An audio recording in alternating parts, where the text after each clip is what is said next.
Now I'm Billy Kilkenny and I'm joined on the line with professional Seanos dancer Emma O'Sullivan. You're very welcome to Good Morning Dublin. Thanks so much, Billy, and thanks to all your listeners for tuning in. Yeah, Emma, you're hailing from Connemara, County Galway. Now, people would recognise you from the TV programme The All Ireland Talent Show. However, most people would recognise you from performing daily on Shop Street in Galway City.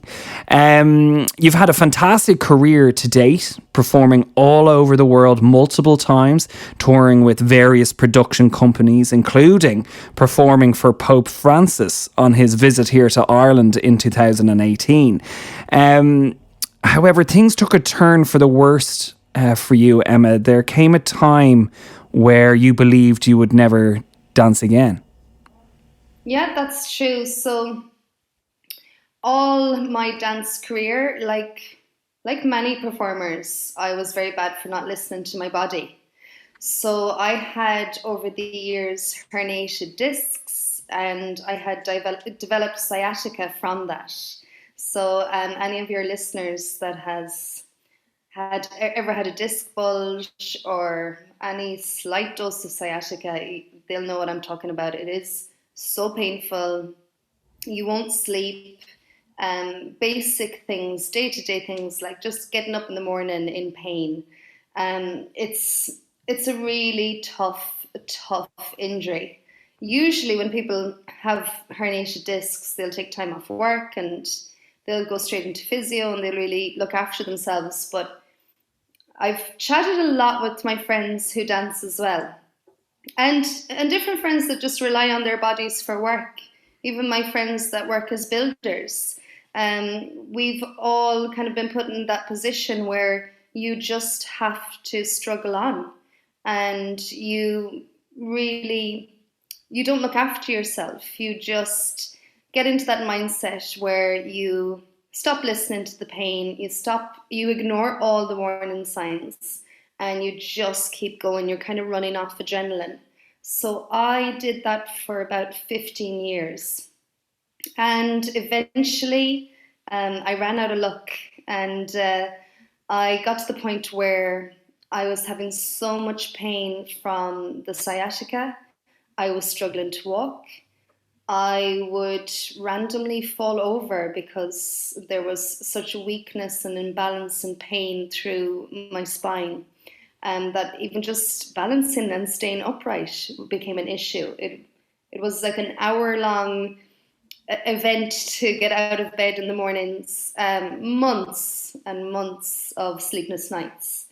And then with all of that, the worst thing that you can have with any sort of back injury or issues is stress. So as a dancer, a performer, your dance, your body, it's your job, it's your passion, it's your hobby, it's your social scene. It pays the bills and it's your identity. So it's your everything. And the fear then that is going to be taken away is just massive stress, massive anxiety. So that all became a sort of a terrible, vicious circle for me, where I was just constantly adding to the pain, adding to the issue, adding to the problems. So eventually I really hit a wall with just the level of pain that I was suffering.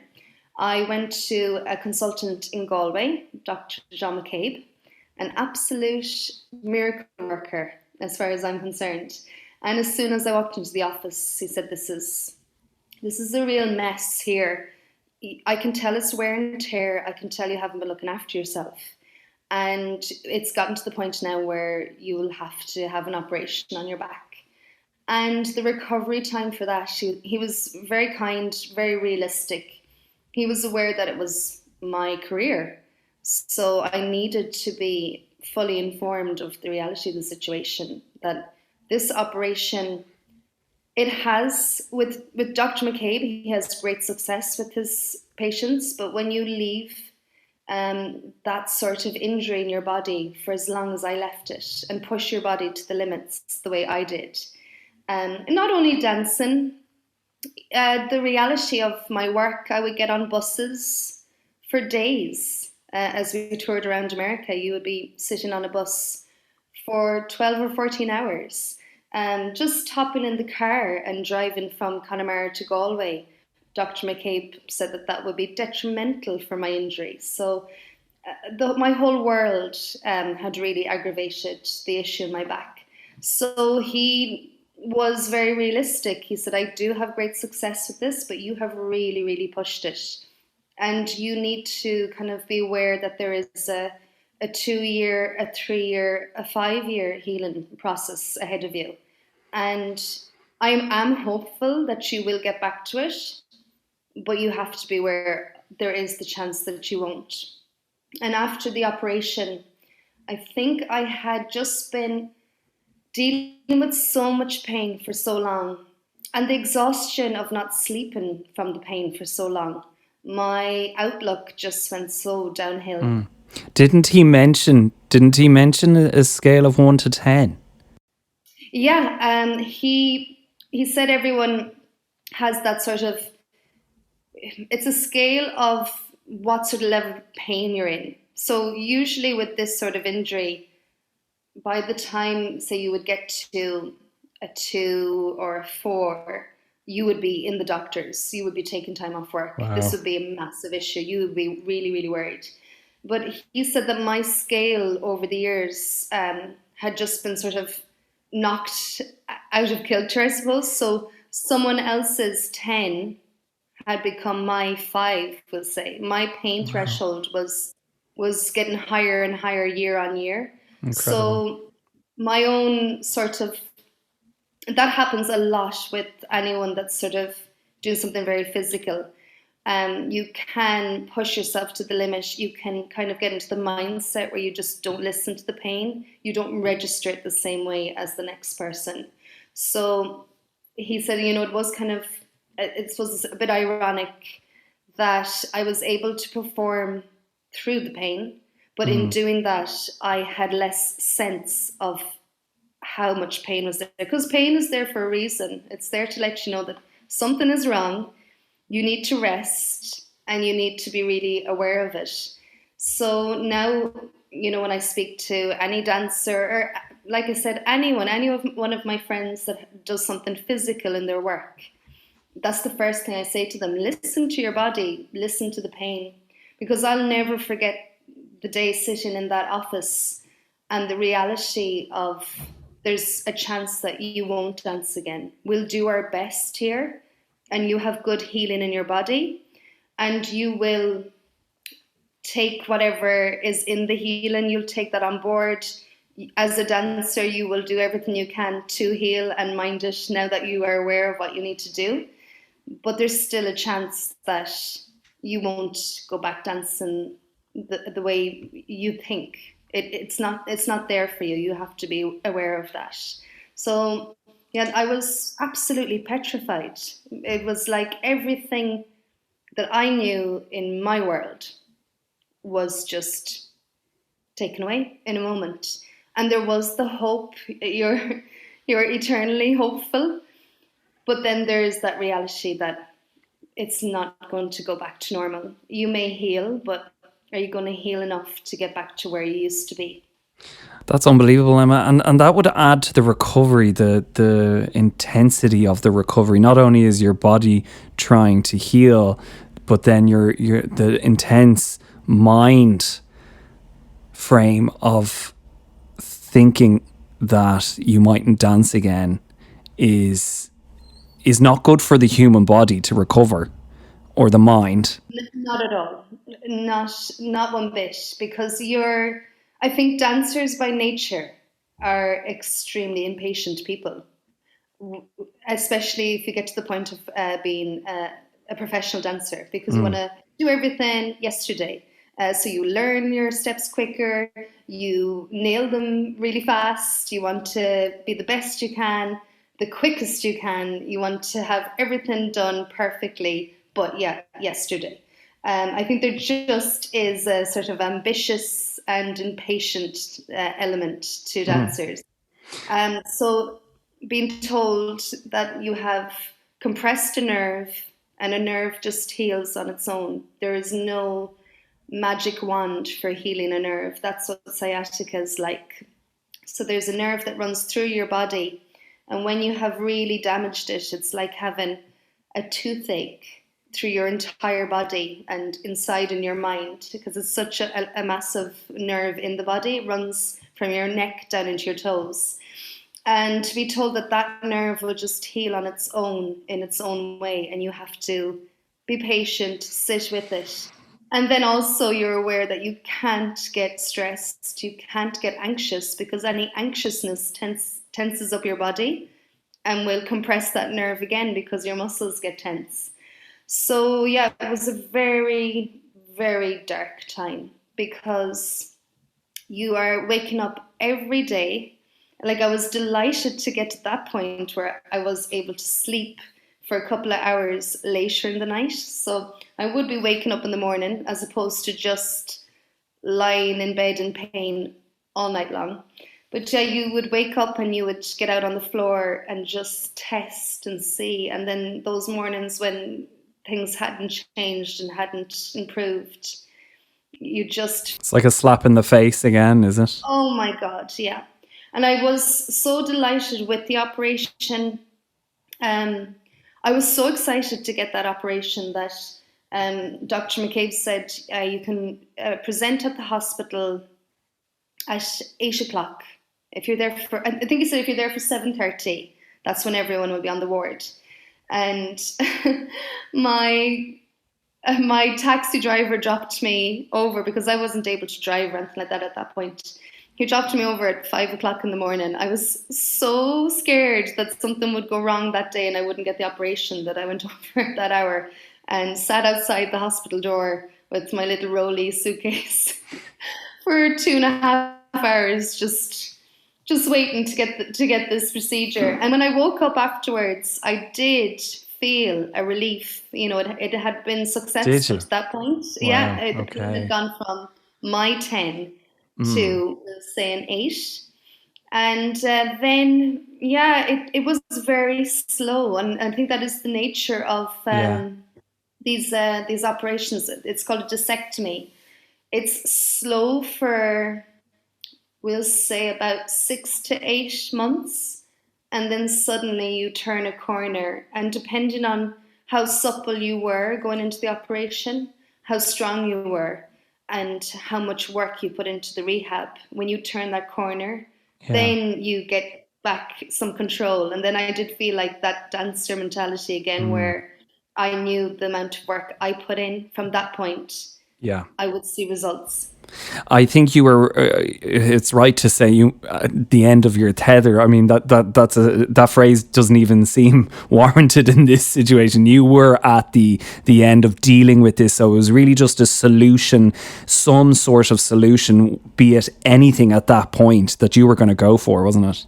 Oh God, if you told me to do handstands up on top of the mountains, You would have done I'd it. gone anything at all, anything Yeah. at that point. Yeah, and you do try everything. Yeah. But really, what I have learned, and I was just coming around that corner when COVID hit.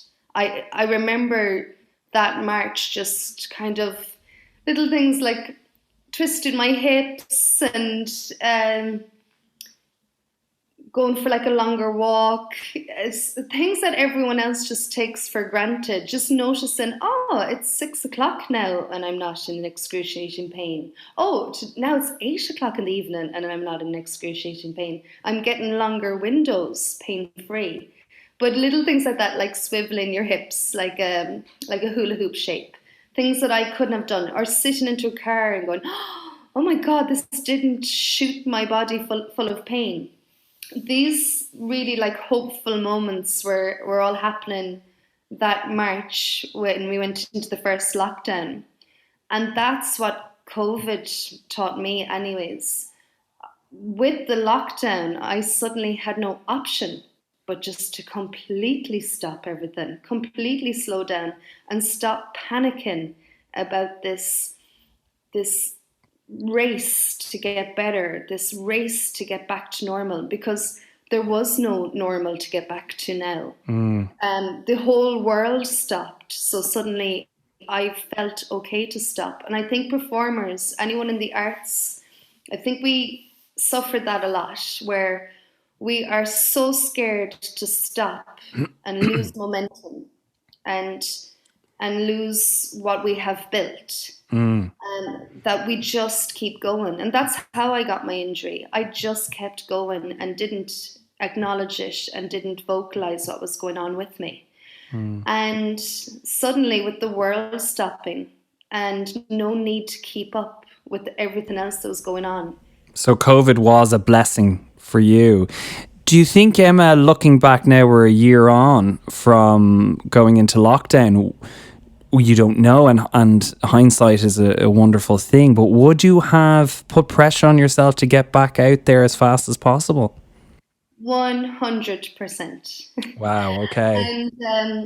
And yeah, I say it all the time now. I'm constantly saying, look, I've lived it, so don't put pressure on yourself. Don't rush things. I think across the country, when we look back at last year and this year, I think a lot of people will say that's what they learned out of this. That is the good thing that came out of this. I think we all learned a lot of patience. Well, we've learned patience. You've learned incredible resilience, beyond measure, a true survival story. When was the turning point for you when you thought maybe next week, maybe 2 weeks, I'm going to put some dance shoes on again? Yeah, it was, I actually, in COVID, I really stopped everything. I really got into it, and I stopped that real panic. So your mind To healed think. as well as your body. Yeah. And the funny thing is then it was, I probably could have put on those shoes a little bit earlier. That's what kind of blew my mind. I was probably fit for it in the summer, early in the summer, but I didn't do it. I sat with it a little bit longer, and so unlike my personality, I gave it another couple of months. So it was actually October. I just took out the shoes in October. I have a little sort of a system myself for getting like show ready, and I know a lot of dancers would do this as well. There's a level of fitness that we like to get to before we'll do performances, and that's a lot to do with like cardiovascular fitness. We like to be able to smile and dance. I'd like to say I know what you mean, but I don't at all. Yeah, my granddad would have called it having good puff, like being able to go out on the floor and dance and Yeah. smile, and the very light lightness in the stepping. Yeah. So dancers that I would know, they'd call it being show ready. So I've always had that little test myself, and I had healed so much at this point that I was back to jogging. So once I was able to run up a couple of hills in Connemara, and the cardiovascular strength was there, and I had no issues in the back, and I thought to myself, my God. Wow. The endorphins of that must have been incredible for you, especially going through what you were going through. For people take for granted going out for a jog, but just the endorphins you would get from that must have been better than any drug you could possibly ask for. Absolutely unreal. I used to go to the Connemara National Park when I got the injury first, and I was healing from. When I was healing from the back operation, I actually went down there every day, really. And I remember there was a little robin, and I kind of made friends with this little robin because he, I suppose, got so used to me, because when I went there first, I was able to walk along a fence. There's a paddock at the entrance to Connemara National Park. Anyone who's visited the West, they'd be familiar with this, because it's where they keep the Connemara ponies. Just at the entrance. It's small in relation to the vastness of Connemara National Park, but it's a smaller area, and there's a playground there. And I used to walk along it and hold on to the fence, because that was all I was able to do. And each week I'd try to get to the next fence post and the next fence post, very Wow. small little bits. It's This amazing. robin used to hop along with me, and I'd be chatting away to it and crying because I was constantly crying all Mm. through this back roller coaster. And then eventually I was getting further past the paddock, and then I was able to walk a little bit of the hill. And each month I walked a bit further, and eventually I started running a little bit, walking a little bit. And I was down there shortly before Christmas, and I was running from my house down to the park, around the park. It's a fair old jog, I think, and it brings in a lot of hills. And I spotted this little robin. And I was just thinking to myself, "Oh my God, I wonder is that the same little robin that used to keep me company when I was at the lowest of the low?" Yeah. And what actually happened to me when I healed from all the issues in the back, I was crying just as much because I was crying at the beginning. I had just lost my mind completely, and the Mm. stress and the fear. But as I healed, then I was crying from relief. I suppose I was releasing all of the stress and anxiety, crying with happiness. So it has definitely been an emotional roller coaster. And I, Mm. I think, again, anyone with any sort of issues in the back will definitely vouch for that. It takes such a toll emotionally. And it does give you massive amounts of resilience because you need your back for everything. So Mm. everything in your life becomes difficult. And you have to have faith always that it will get better. And you have to stick with that because you're reminded every single part of the day that something's wrong because you need your back for everything. Mm. And so every moment of the day, you also have to remind yourself that it will get better, or you have to have that hope. You have to have endless reserves of hope inside you. Mm. And yeah, I suppose it was just when I healed, then there was a massive release of all of that as well. And yeah, it's little things like that. And then you go back to normal. And then one day, like, I bent down and I tied my shoes. And I was like, oh my God, that was pain free. When I did get confident then with the dancing, and the dancing was a bit like the running and the walking. I would do a little bit, test it, see how I would feel. And there in March, I did a performance with Johnny O'Connelly, one of my favourite musicians here in Connemara, and we did a brush dance. And I did the entire brush dance pain free. Wow. And the brush dance isn't ideal for any back. There's a lot of, You're picking it up, aren't you, off the ground? yeah, you have to be very, very careful. But I actually had zero pain. And I had never, Wow. throughout all of my years of dancing, I'd never done a brush dance without pain. So Dr. McCabe, like I said, he is a magician, a pure miracle worker, because Yeah. I, in that brush dance in March, was crying that day as well. From the joy of it.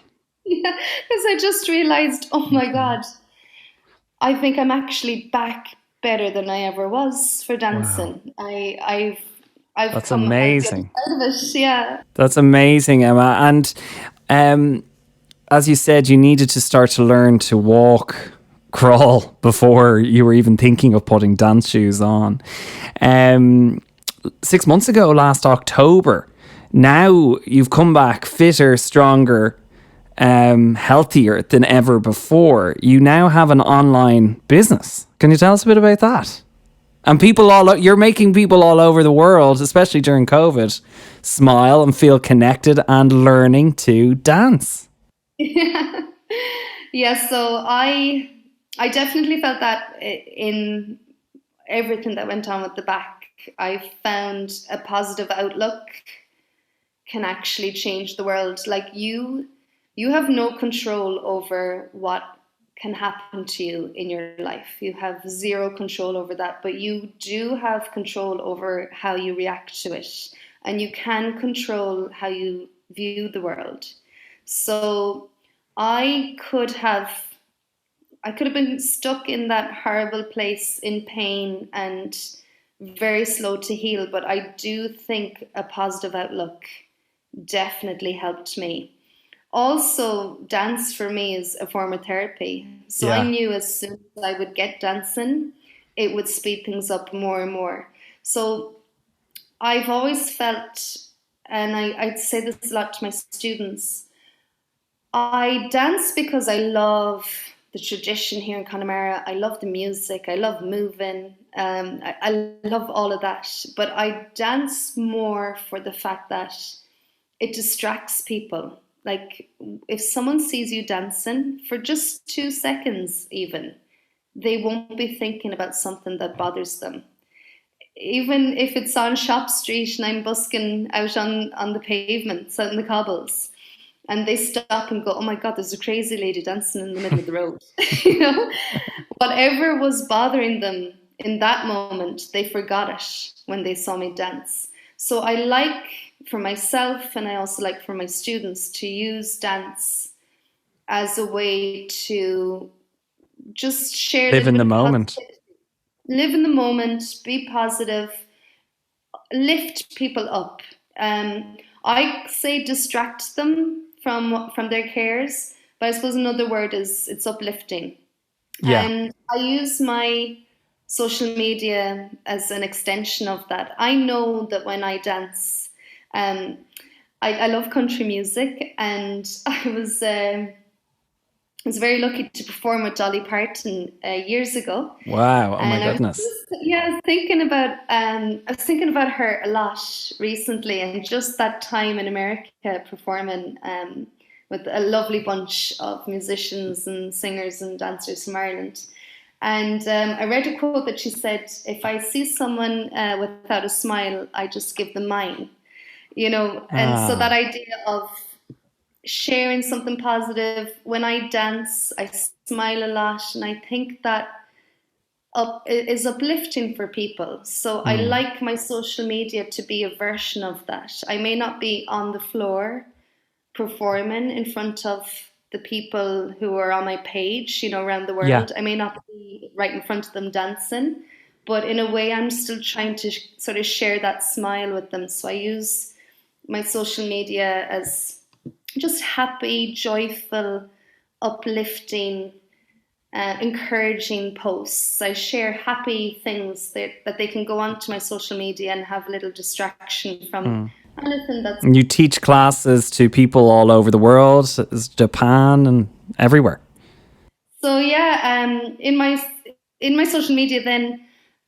A lot of the followers were just asking if I would teach a class, and this was going on last summer. Um, and they had all lost their classes in COVID. So I put a little tutorial together and I put it up on YouTube, and it got a massive response.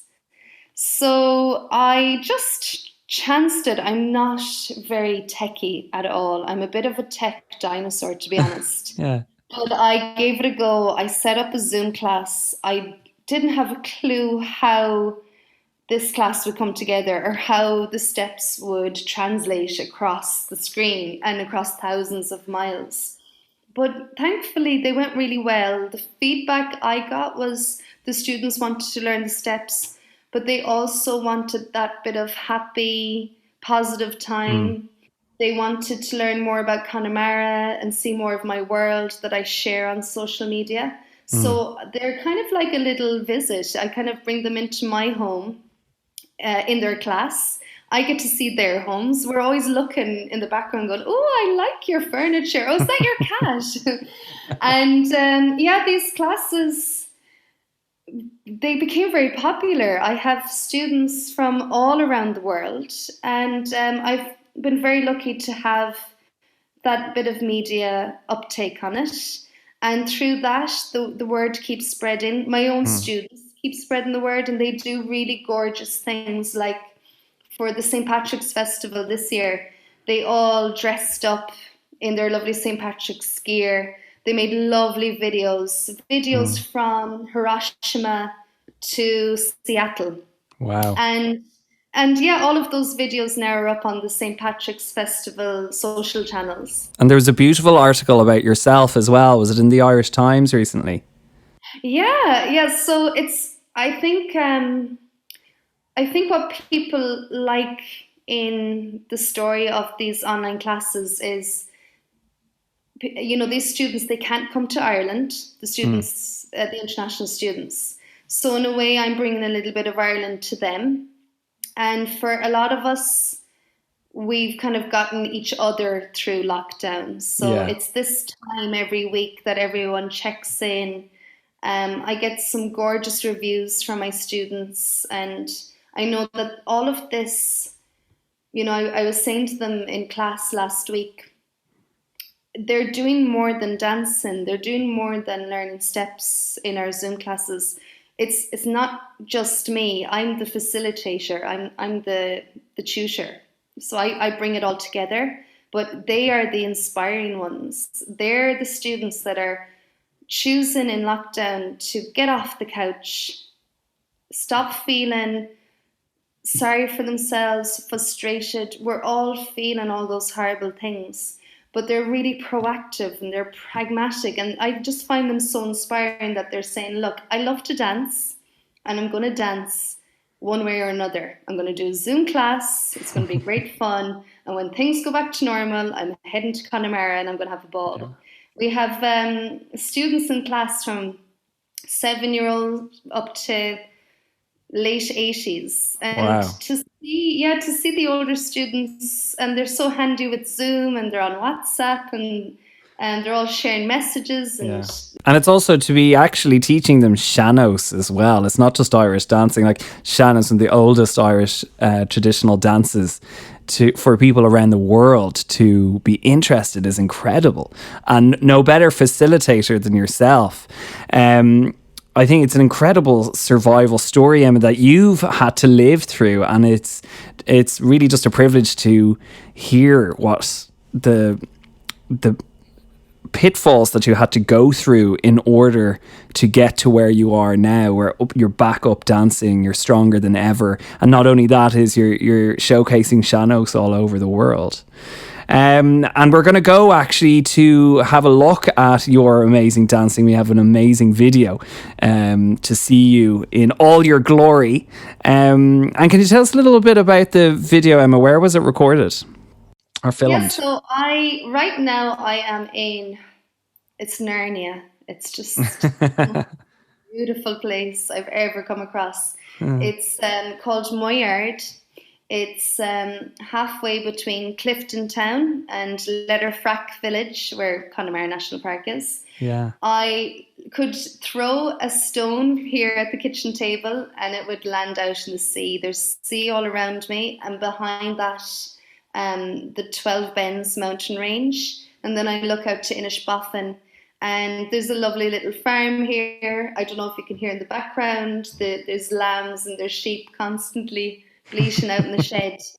I'm in heaven, absolute heaven. And I love in any of my performances to be able to just share my passion, which is Connemara, the people here, the stories, the tradition, the culture.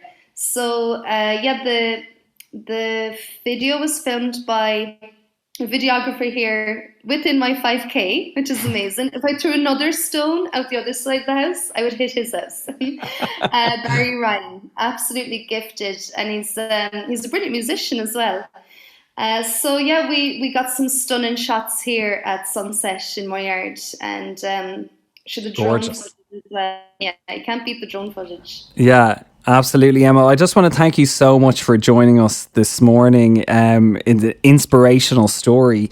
And we wish you all the best for your new online business. And where can people find you? Just Emma O'Sullivan on social media.